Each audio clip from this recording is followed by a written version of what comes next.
दोस्तों, भारत और ताइवान को लेकर एक ऐसी खबर निकलकर सामने आई जिसने चीन के कान खड़े कर दिए। अमेरिकी टैरिफ को लेकर दुनिया भर में इस समय बवाल मचा हुआ है और इस टैरिफ की आड़ में भारत भी है। अमेरिका का भारत से काफी बड़ा ट्रेड डेफिसिट है, यानी कि भारत का ट्रेड सरप्लस में है और अमेरिका को घाटा होता है क्योंकि भारत अमेरिकी सामानों पर भारी टैरिफ लगाता है, जिससे अमेरिकी सामान यहाँ कम बिकता है। साथ ही भारत अमेरिका से कम सामान खरीदता भी है। इसके कई और कारण भी है, जैसे कि अमेरिकी सामान काफी ज्यादा महंगा होता है। यही कारण है कि भारत अमेरिका को ज्यादा सामान भेजता है और आंकड़ों में देखे तो 87 बिलियन डॉलर का भारत अमेरिका को सामान भेजता है, जबकि 45 बिलियन डॉलर से कम का सामान भारत अमेरिका से मंगाता है, यानी कि लगभग 2 गुना सामान अमेरिका भारत से खरीदता है। और यही कारण है कि वह भारत से न सिर्फ ट्रेड डेफिसिट कम करना चाहता है बल्कि अपने सामानों पर से टैरिफ भी हटवाना चाहता है, जिससे उसका सामान भारतीय बाजार में आ सके।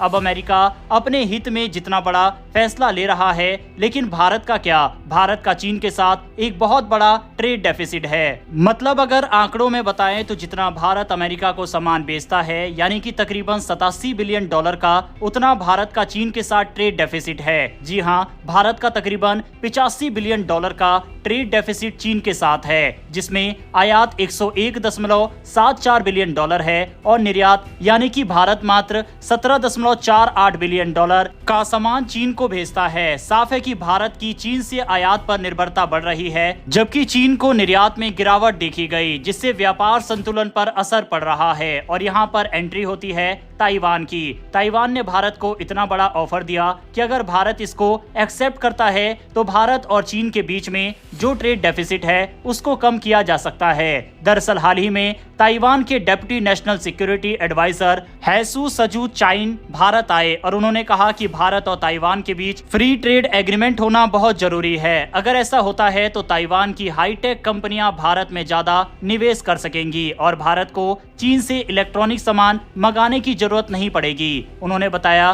कि भारत के लिए यह एक सुनहरा मौका है कि वह ताइवान की टेक्नोलॉजी और अपने विशाल वर्कफोर्स का सही इस्तेमाल करे। इससे भारत में इलेक्ट्रॉनिक उत्पादों का उत्पादन बढ़ेगा और चीन से होने वाला भारी आयात कम किया जा सकेगा। हमने आपको पहले ही बताया कि 2023-24 में भारत ने चीन से लगभग 101.75 अरब डॉलर का सामान आयात किया, जबकि भारत का चीन को निर्यात काफी कम रहा। मतलब भारत को 85 अरब डॉलर से ज्यादा का व्यापार घाटा हो रहा है। भारत चीन से मुख्य रूप से इलेक्ट्रॉनिक सामान, computer hardware, telecom equipment, chemicals और फार्मा प्रोडक्ट्स के लिए जरूरी कच्चा माल खरीदता है। अगर भारत ताइवान के साथ मिलकर इन चीजों का उत्पादन करने लगे तो इससे चीन पर निर्भरता कम होगी और भारतीय अर्थव्यवस्था को भी मजबूती मिलेगी। ताइवान को दुनिया की सेमीकंडक्टर इंडस्ट्री का बादशाह कहा जाता है। दुनिया भर में बनने वाले सेमीकंडक्टर्स का लगभग 70% ताइवान में तैयार होता है। खासकर दुनिया के सबसे एडवांस चिप्स का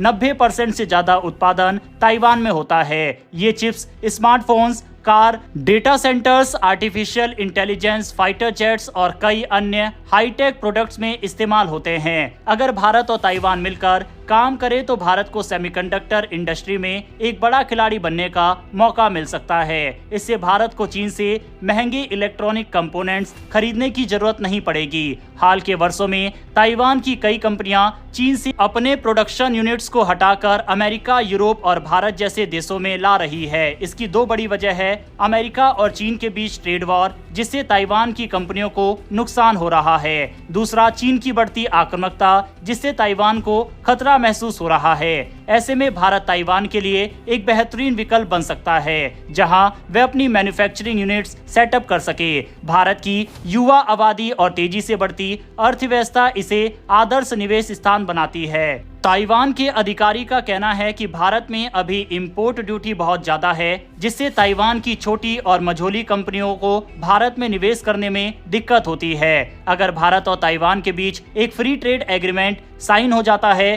तो इससे इन कंपनियों को भारत में निवेश करने में आसानी होगी और भारत को भी सस्ते और बेहतरीन टेक्नोलॉजी प्रोडक्ट मिल सकेंगे। दोनों देशों ने इस मुद्दे पर पहले भी चर्चा की है और कुछ शुरुआती अध्ययन भी किए हैं। वहीं अब देखना ये होगा कि भारत इस दिशा में कितना तेजी से कदम उठाता है। पिछले कुछ सालों में भारत और ताइवान के संबंधों में सुधार हुआ है। दोनों देशों ने 2023 में एक माइग्रेशन और मोबिलिटी समझौता किया था, जिससे भारतीय कामगारों को ताइवान में रोजगार के नए अवसर मिलेंगे। अब एक बड़ा सवाल ये उठता है कि क्या भारत चीन को नाराज किए बिना ताइवान के साथ अपने व्यापारिक संबंध मजबूत कर सकता है। चीन हमेशा से ताइवान को अपना हिस्सा मानता है और जब भी कोई देश ताइवान के साथ करीबी संबंध बनाने की कोशिश करता है तो चीन उसे कड़ा जवाब देता है। भारत ने अब तक ताइवान के साथ अपने संबंधों को औपचारिक रूप से सीमित रखा है, लेकिन व्यापार के क्षेत्र में दोनों देशों के बीच सहयोग लगातार बढ़ रहा है। भारत ने अभी तक ताइवान को अलग देश के रूप में मान्यता नहीं दी है, लेकिन अगर व्यापार समझौता होता है तो ये एक बड़ा कदम होगा। अब दोस्तों, क्या भारत को चीन की परवाह किए बिना ताइवान के इस ऑफर को मानना चाहिए और चीन की वन चाइना पॉलिसी से भी अपने आप को अब हटा लेना चाहिए? क्या ये सही समय है या भारत को ऐसा नहीं करना चाहिए? इस पर अपनी राय कमेंट बॉक्स में लिखकर जरूर बताइएगा। अगर आपने इस वीडियो को यहाँ तक देखा है तो वीडियो को लाइक करके हमारी आने वाली डेली डिफेंस और फॉरेन पॉलिसी से जुड़ी ऐसी वीडियो के लिए चैनल को सब्सक्राइब कर बेल नोटिफिकेशन को जरूर दबा लें। फिर मिलेंगे ऐसी एक नई वीडियो के साथ। धन्यवाद। जय हिंद।